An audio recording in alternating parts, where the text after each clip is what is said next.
But honestly, if you're a new fan watching it, you can't compare it to the NBA. It's so different. First off, the style of play is very different. There's actual defense for 44 games. It's not just a three-point shot. There's actual movement. There's schematics. There's way more. What's the word I'm looking for? I don't like saying IQ because that's so disrespectful to some NBA players, because NBA players absolutely have basketball IQ, but there's just more plays that you're seeing, more sets than you are anything else. And it's also one of the hardest leagues as a player to make, because there's only 104, well, now that there's 13 teams, math, it's like 150 some odd spots, 156, there we go, math, 156 spots in the league.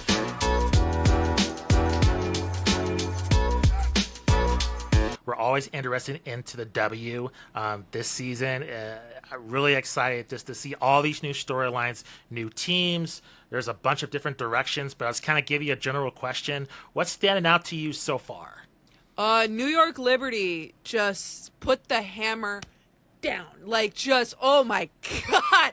I honestly, I had a feeling that we're probably going to see a rematch in the finals between the Liberty and the Minnesota Lynx. And it's just, there's no other team yet. Granted, it's only June. But there hasn't been really any teams that can show that they can play at that type of pace, have that type of efficiency. And a lot of it's because both teams have so many players returning. I'm very impressed with some of the rookies that have come out of this draft class this year. I also believe that I call them the sophomores from last year's class. There's been some great progression so far across the board from a lot of those players. And the biggest thing really is I grossly underestimated the Washington Mystics and the Phoenix Mercury. First off, the Washington Mystics are such a fun team to watch. They are just, sometimes when you have such a young team like the Mystics, who just have so many rookies, because you could they very much openly said that they want to go into a rebuild. And when you see that happen, you're like, all right, you're not going to do very well because you just don't have that experience. And I think they're kind of proving that wrong, because they're just going out there and hooping and playing. And there's like no limits. It's so free. It's so fun to watch. Brittany Sykes has been one of my favorite players to watch for a long time. I love Slim. I love how she plays the game. I think she's a great addition. She's been in Washington, but a great addition for those rookies to have as a vet. Great vet for them to have. And then Phoenix, I grossly underestimated them because they have Satu, Kalia. Kalia and Natasha Mack are out right now with injuries, Satsu and Alyssa Thomas, and you're like, who do they have behind them? And then they just showed up and they're like, no, we have people behind them. And I also sometimes forget how dominant Alyssa Thomas is. She is just somebody, you can't ever underestimate her, ever. And, obviously the Chicago Sky are in a great progression currently. I still see them as the top 5, top 6 team. With the veteran experience that they have. But, it's just been a really interesting season, and a season that's going to mean so much when 2026 rolls around with the CBA up for negotiation. Yeah, totally agree. With this league, what always stands out to me about the W is that how stacked each team is. Compared to the NBA, where there's a lot of deficiencies on the roster, the WNBA, every team is stacked. And so it's interesting to view the teams lower in the standings, and your mind usually goes to, well, this team's not very good. Well, I think that's a wrong approach in looking at this league in terms of really how stacked that the talent level is. In terms of a new fan that's watching this league for the first time, for whatever reasons, all these new rookies, all this new attention, the W game's easier, accessible to being watched on all these streaming platforms.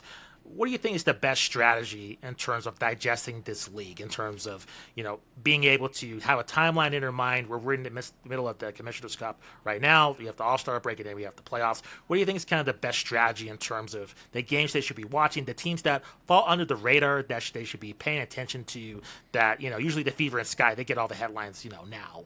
But what are teams that they should be digesting that, like you were saying, could be relevant in the future? Minnesota Lynx, New York Liberty, Las Vegas Aces, Seattle Storm, Phoenix Mercury, I do, again, the Washington Mystics, just Yeah. surprised. They just are. And Dallas is in a spot. LA, I really feel for the Sparks because they're such a historic franchise and they just haven't been at the caliber that they need to be at these last few years. They've had so many coaching changes that they just can't seem to get over the hump. I'm intrigued to see, what their growth is going to be. But honestly, if you're a new fan watching it, you can't compare it to the NBA. It's so different. First off, the style of play is very different. There's actual defense for 44 games. It's not just a three-point shot. There's actual movement. There's schematics. There's way more what's the word I'm looking for? I don't like saying IQ because that's so disrespectful to some NBA players, because NBA players absolutely have basketball IQ, but there's just more plays that you're seeing, more sets than you are anything else. And it's also one of the hardest leagues as a player to make because there's only 104, well, now that there's 13 teams, math, it's like 150 some odd spots, 156, there we go, math, 156 spots in the league, and there's how many girls that come out of college, like, and how many that come from overseas. Like, it's such a hard roster to make because there's only 12 spots. But when you're looking at it, you can't really compare it to anything. It's so different. And the biggest thing that you need to understand is that until the All-Star game, until like mid-July, it's anybody's league. Like, guess what? Like, both New York and Minnesota are undefeated right now. They could go on a 6-game losing streak. Or, the Seattle Storm could get really hot. Las Vegas could get really hot. Atlanta Dream, another team people should be watching as well. They could get really hot, and really overtake. And the beauty of it is yes, there's rivalries that have been there, but because the W was just so inaccessible for so long, you're kind of in a spot now where players can kind of create new rivalries. Like, the most organic rivalry right now is Aces Liberty. It's a great rivalry. You could also say Lynx Liberty after, that call in the finals. It's one of those things where you sit there and you can see that happening. But what's really cool is it's not really team-based. It's a lot more player-based. Like, from a Chicago Sky standpoint, Nalissa Smith and Angel Reese is a fun rivalry to watch when they play each other. It really is. Because both of them play the same position. They're guarding each other all the time. They have the same, attitude and how they carry themselves on the court. They both talk a lot of smack, which I love personally, and that leads to some fun energy on the court. There's also a lot more drama and tea in the women's league than there is the men's league. So just take it in. And if you, obviously, I'm somebody that believes there needs to be more roster spots than teams right now. However, I do understand why you need more teams. But if I'm a new fan coming into this league, find a player that you enjoy. And I'm someone who normally hates this, being a fan of a player.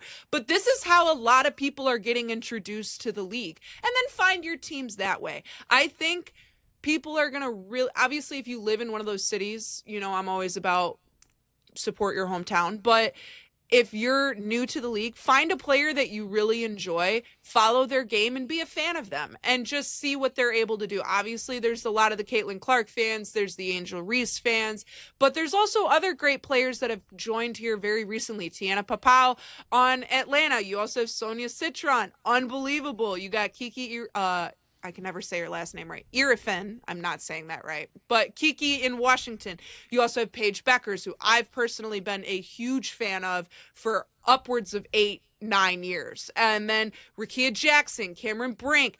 And then there's the old, this sounds no shade, but the old heads and Skylar Diggins and Nneka Ogwumike and Courtney Vandersloot, Brittany Griner, Brianna Stewart, Jonquel Jones.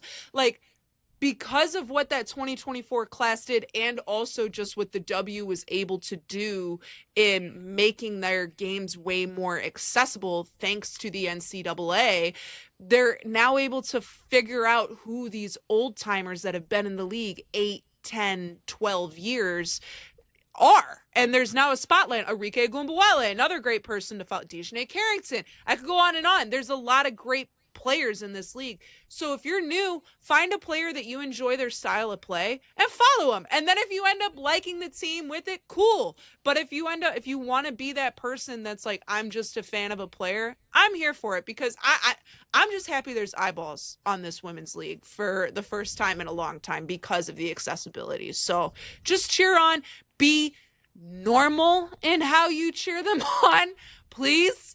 There's so much trolling, and look, I'm all about a fun meme here or there, but sometimes it goes a little too far, with some of these comments. And I really hope that you can just sit there and be a fan of somebody, have the fun trash talk back and forth, but don't, come after people's humanity. Don't come after anything that would, be too much. That's me personally. Well said. Follow up. You touched on this a bit with roster spots and wanting to expand that. And I know, maybe we're talking about 5 years ago, maybe it was pre-COVID, that it was a common narrative in the league. We were losing a lot of great players to Europe, just where they could get contracts. It seems nowadays the WNBA is retaining a lot of those top tier names. I mean, the vast majority are staying here.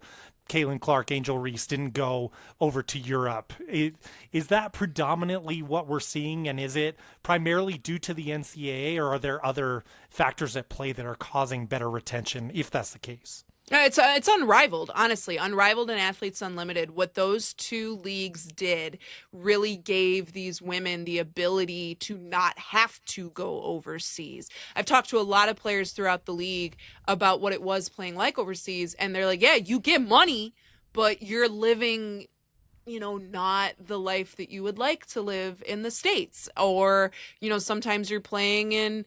And the other thing is, the W is a predominantly queer league, and they're sometimes playing in countries that are not accepting of queer people. So there's safety concerns there too. So it's more Unrivaled and Athletes Unlimited, especially Unrivaled, because those girls were making a bag staying at home, not having to go overseas.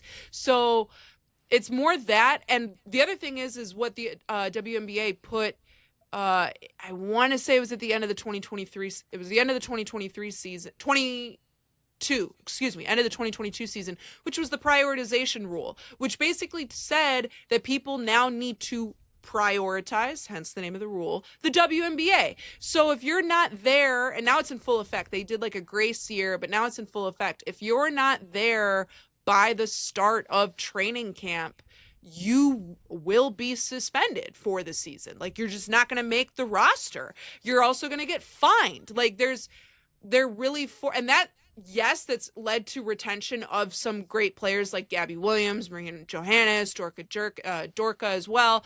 But it's also seen the loss of some players. Emma Miesemann was someone who was a dominant post player in the WNBA for years. Then that prioritization rule kicked in, and we haven't seen her back in the WNBA since. So, give and take. I also believe I'm all about international talent, but if you want to have the ability to keep that top tier international talent and also keep the fans that are watching the college game more than the W game, because the college game has just been more accessible here in the last 2 years than the WNBA, depending on what WNBA rights are going to look like after this upcoming season. You need to expand roster spots. The rosters need to be 14, 15. One, it's a health concern because there's so many injuries because these women are playing year round, especially after college. You get a week off, maybe two, and then it's training camp, preseason, start of the season. Like, you get right into it. There's no real rehab time that these women can have. And so you're putting it's a health concern. You're also then retaining fans, retaining eyeballs. So go from the business side of it too. You make money off of it. And three, why not? I know it's an insurance cost thing at the end of the day, because it's always about money. But 12 players on a basketball team, a professional basketball team, is not enough. It's just not. 14 to 15 is perfect. I think anything more than that is absurd. Or if you're not going to do the roster spots, then have like an IL. create some type of injured reserve list where you're still able to bring on players that know the system too. So a lot of it's Unrivaled and Athletes, to answer your original question, a lot of it's Athletes Unlimited and Unrivaled, that I've kept these women here. And I'm happy about it because now fans who are fans of specific players can now watch those players year round. So you brought up Unrivaled. What do you think the relationship is going to be with the W and Unrivaled? Because we've seen with the big three in the NBA, they don't really play nice. So I'm wondering with Unrivaled and the W, do you think there's going to be more cohesion, or do you think there might be some animosity with these two leagues? There is no animosity. There is no animosity Good. because that was one thing that players in Unrivaled really pushed across is Unrivaled is Unrivaled. The W is the W. Do we want the W to see what Unrivaled can do? Yes, but they are 3-on-3. It's just so different, and it also it provides fans accessibility. There is no interference there. If anything, the W should be very thankful that Unrivaled exists because it's keeping their star players in the States for their fans to watch all year long. So no, there is no animosity, nor should there be. If anything, the WNBA should be more fearful of Unrivaled because Unrivaled has the right model. They in their first year, they broke even. That doesn't happen like ever with a new business. So and they want to continue to expand and they're getting new sponsors. It's showing the W, look, there's money here. It's here. We could do it. We're now asking you to do it. And I think it was really, really smart of Nafisa Collier and Brianna Stewart to go about creating that league. And also from just a safety perspective to keep these girls here in the States. So that's interesting. I know we're supposed to be talking about the W, but you're bringing up so many other scenarios that I want to ask you about this. You said the W should fear Unrivaled. Mm-hmm. Do you think there comes a day where the top talent are prioritizing Unrivaled over the WNBA if the WNBA does not progress enough in these different categories? If Unrivaled, you said their first year for new leagues, it is extremely difficult for any new league to break even, to get the attention, to have the success that this league had. And if they're going to all of a sudden skyrocket and they have a solid TV deal already with TNT, do you see a point that you might see players, Unrivaled goes first, the W comes second? Is there a time? I know it's kind of early, but is that a likely scenario? It could be as early as this year because of the CBA rights that are up for negotiations. The WNBA opted out of their CBA after the 2025 season, so they're still operating under the old CBA for the end of this season. But there is nothing set for 2026 and beyond, which as a player you love because for the first time ever, the players have the control. They have the power. They have the leverage. And yes, there's negotiations going on right now. I'm not privy to how far they are, any of that. But from just a calendar year standpoint, if you don't get that CBA tied up in a nice little bow by Jan 7 to Jan 14, you're in trouble because Jan 7, that first full week after New Year's, is when general managers can start talking to players. They can start having conversations. Contracts can start happening. Free agency hasn't kicked off yet. The conversations are happening, but no signings can actually happen. So if the CBA isn't locked up by Christmas, then are there going to be calls that are made? Are general managers going to be able to contact players? Is a lockout going to happen? That's huge because then if there is no movement and there's nothing going on that the players in the league can agree upon, then Unrivaled could become, and Athletes Unlimited, because it's two different leagues. You have 3x3 and Unrivaled, and then 5x5 and Athletes Unlimited. But both of them could overtake if that CBA does not get negotiated in time. Because at the end of the day, come March, people are watching March Madness, and then the draft is in April, and if you don't have something like you're really pushing it but because 80% of the league is going to be free agents after this year, you need to get it done by Christmas time. Because then what's free? Who's going to sign where? Why would I sign any contract if I'm a player if I don't know if there's a league? You know what I mean? So it's something that could happen this as soon as this year, which is why the timing of Unrivaled being created is brilliant. And it's something that I don't know, I truly believe that there will be a lockout because I believe these players deserve to have the pays whatever, but they deserve to have the safety. They deserve to have the security. They deserve to have not even the salary. These girls don't even make any money on their jersey sales. Like, teams raking in all this money and none of these players are seeing a dime of it. And there's so many things that they're going to make the money in the endorsements. That's whatever. But when it comes to just what the league is providing, you need to be better at it. And base salary, I'm someone personally that believes that no athlete outside of football players and hockey players should be making more than $5-10 million a year on salary. Whatever you do in endorsements is whatever on salary, because at the end of the day, they're not doctors, they're not cops, they're not firemen, they're not teachers. Why are we paying? Like, I get it because it's entertainment, but like, that's me personally. But these girls do deserve, like, my base salary at my last job was more than what Caitlin Clark was making as a rookie. Like, they're making a standard, mid-level, entry-level job salary as a pro athlete. Like, the minimum salary for these women should be at the very least $150,000 to $175,000 to start. Obviously, you get there as the league grows and expands. You get sponsors, and then there's other things. Title IX being that's a whole other spiel I can go on. But because of how Title IX is written, the W really can't ever see the full profit that they get because because they're technically owned and subsidized by the NBA. So the NBA actually is taking more money than what the WNBA is seeing. Because of how Title IX is set up, the WNBA can only really see max of 5% of their profit.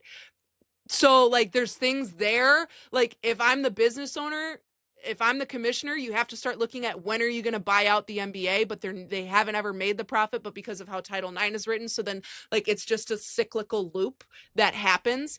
So you want to see that base salary at some point be it between 100 to 175, and that supermax hit between $500,000 and $600,000. That's a great step in the next direction. And then, after the next CBA, you look towards that $1 million contract. You look towards the $2 million supermax.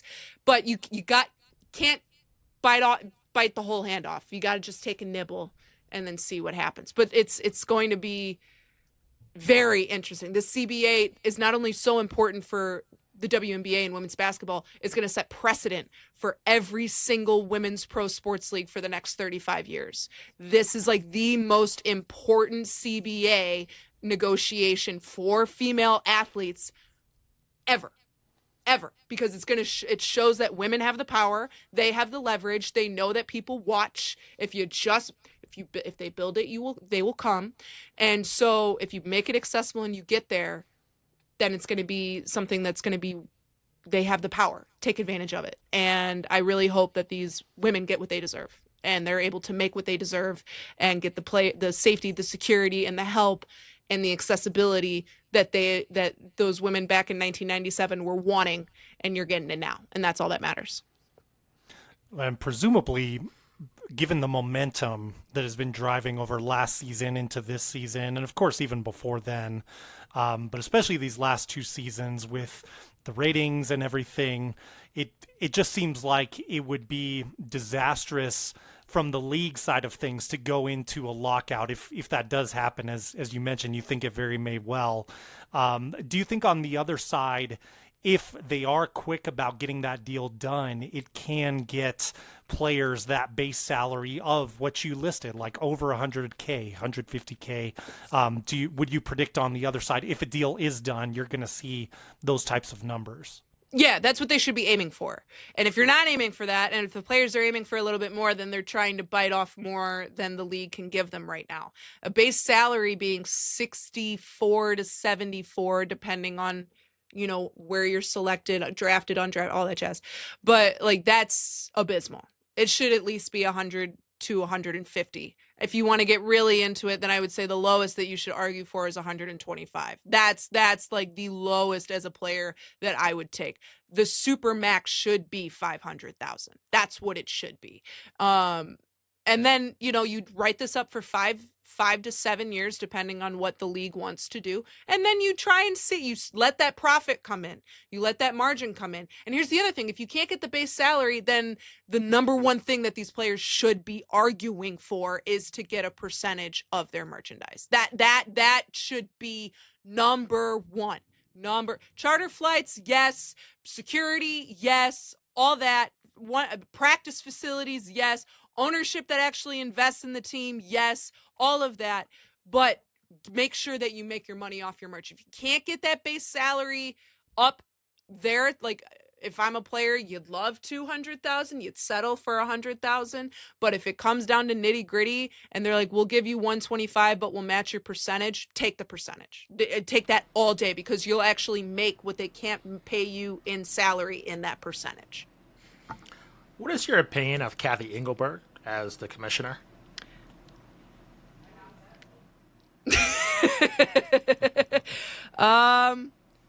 I think she's done some good things by getting some movement in regards to accessibility and media rights. But I also think that somebody who's never worked in a sports office, she's only worked in Deloitte, shouldn't be running a league. And I'm going to just leave it at that. I am right there with you. Matt knows I have been every interview we do with a WNBA podcaster or a journalist, I am hypercritical, and usually what I hear is be patient. She's done some great things. Be patient. But I see the potential of this league and the star power, and I don't feel like she is the person to be able to capitalize on that moment now. And I'm just wondering why I hear the same phrasing from a lot of our other esteemed experts and journalists that follow this league, that know this league, and they're telling me to be patient. It's weird because I'm like, they know more than me, but I'm like, this does not seem right. Like, this league, I don't know. She's done a lot. Yeah. When she took over, I'm not going to sit here and not say that. Like, she's done a lot. Agreed. But there's a lot more that needs to be done. And I would like somebody who's worked in a sports front office, in my opinion, preferably the NFL, preferably the NBA, who has that experience working in a front office, specifically in ownership. Or in a general manager position. I don't want a consultant. I don't want an accountant. I don't want a multimedia manager. Although I do think, me personally, I would love, that's something I'm gunning for, 15, 20 years down the line. But I think you need to have somebody who has an understanding of what the media landscape is and how the money works in the media landscape, as well as that has worked in a business, in the sports business. And that's a really hard person to find. But I think you can find, or if you're not going to have it, co-commissioner, I wouldn't be mad at either. You have two working heads, but I also know that, you like to have that one figurehead. But that's what I would like to see, preferably by 2030. Yeah, I agree. I just feel like at this point you need a figurehead that is going to be unapologetically for the interests of this league. Correct. And I just feel like she is just a figurehead, just wants to do the standard thing, and I just don't think at this point that's what the W needs at this point. I would agree. I think that is a concern of mine. Before we let you go, we can just talk for like 2 hours about everything. I do want to get your opinion about the Chicago Sky specifically. They had a slow start, but it seems like they're kind of getting their groove back. I just want to know with this team, it's so interesting because they have a new coach. I was not enamored with them getting rid of Teresa Weatherspoon. I liked her as a coach. I feel like, maybe I'm wrong, you can correct me, but I feel like she had a great bond with Angel Reese and Cardozo as well. And I'm not really feeling Tyler Marsh at this point. Am I wrong? Should you give him more of a chance? Like, what is this team? What does he bring that Teresa Weatherspoon doesn't? And do you think there's a lot more growth potential under this new coaching regime now? I think the biggest thing that showed the difference in Spoon and Marsh was free agency. Because with Spoon, granted, there's things this guy need to work on as a team, like getting a practice facility and not practicing in a park district in the suburbs of Chicago. But she wasn't able to attract some free agents, like big name free agents. Marsh was able to get Courtney Vandersloot, Rebecca Allen. You still have Elizabeth Williams returning. Yeah, you got Camila Cardoso Angel, all of that. But you were also able to get Ariel Atkins. Granted, that happened in a trade, but to have somebody to bring somebody of that caliber here to Chicago is so impactful and important. You also need to understand it's 44 games, longest season ever in WNBA history. This is a team that is going to take time to get together. But, and people look at the wins and losses and they only want to look at the box score, and that's fine. But this team is absolutely making progress every single game. Like that season opener was horrific. That was awful. I think we can all sit here and understand that was just a really bad basketball game from the Chicago's. They just didn't look good. And you can say it's a different opponent. I understand that argument. But just the movement of the ball in their last two games against the Dallas Wings was smoother, was crisper. People knew where their spots were. There was way better communication. At the start of the season, they were quiet on the court. And you never want to hear a quiet basketball team. That's the last thing you ever want to hear. That last game at home, because I don't travel with the team, that last game at home, I heard them talking. They were talking. That communication's there. You're also seeing just that chemistry come together, and you see it specifically out of Ariel Atkins. She's somebody that you make that huge trade for. You trade that number 3 overall pick away along with future draft capital, which sent Sky fans into a tizzy, and you sit there and she's not producing right away, and you're like, why did they what was that? But then you look at the last 3 games and she's putting up near 68, I believe, and 68 total points over the last 3 games, shooting upwards of 53%, 50% from the line, 53% overall from the field. That's the type of efficiency that you need to see out of somebody that you make that huge risk for. And to finally see it happen 5 games in is something that you want to see. And I also say this, an offensive identity will show after 5 games. A defensive identity will show after 10 games. After 5 games, look at the Sky. They looked fantastic offensively. Defensively, they're still a work in progress. There's a lot of missed rotations. There's still some things that aren't there yet. I'd say by mid to late June, I think they're going to look a lot cleaner defensively.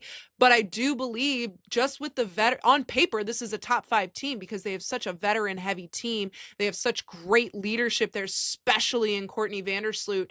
And having Courtney Vandersloot there is also aiding in the development of Angel Reese and Camila Cardoso and also Haley Van Lith. We haven't seen a lot of Maddie Westbeld, obviously, because they needed that depth at the forward position, but Angel's been doing pretty well. Michaela's been doing really well. Rebecca Allen has been doing fantastic off the bench. So they don't need Maddie. So Maddie sitting on the bench is really aiding in her development, along with practicing, all that jazz. But having Courtney Vandersloot is something that's so impactful and has not only been a leader for the players on the floor, has also been a leader for Tyler Marsh to lean on, has been a veteran presence because she's played in the league forever, but she also knows what it takes to win in Chicago because she did it. So having that type of experience on your team is really impactful and really important. And I do believe that this is a team that will make the playoffs. The only way, knock on wood, knock on whatever, the only way that I don't see them making the playoffs is injuries. Honestly, that's the only way. If they can stay healthy and they don't lose the games that they shouldn't lose, to the Connecticut Sun, to the Golden State Valkyries, with Dallas not looking the best, don't lose to Dallas moving forward, and see if you can sneak some wins away. If you can sneak one away from Minnesota, sneak one away from New York, I mean, they're going to show what they can do. This is a team that once they get it together, and I saw it that last game, they're a fun team to watch. That defense does need work. I'm not going to sit here and argue that it doesn't. It's just, as a defensive-minded individual myself, there's so many missed rotations. There's not a great recoveries. There's a lot of weak side, help side issues. That perimeter defense absolutely needs work, but that comes with time because you can't really develop a defensive identity in practice. You have to play opponents to really get it going. So I think this is a team that will be a playoff caliber team. Tyler Marsh is somebody, and I understand you go from someone who's super passionate and loud and awesome and like has that heart and fire in her in Teresa Weatherspoon to a little bit more of a reserved individual in Tyler Marsh. But that dude is smart.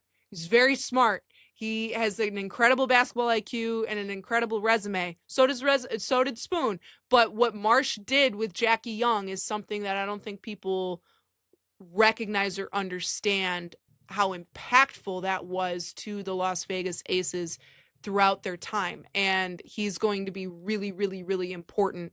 And I'm going to say this, if he takes the Sky to the playoffs, he's going to have a nice little extension sitting for him here in Chicago for a plethora of time.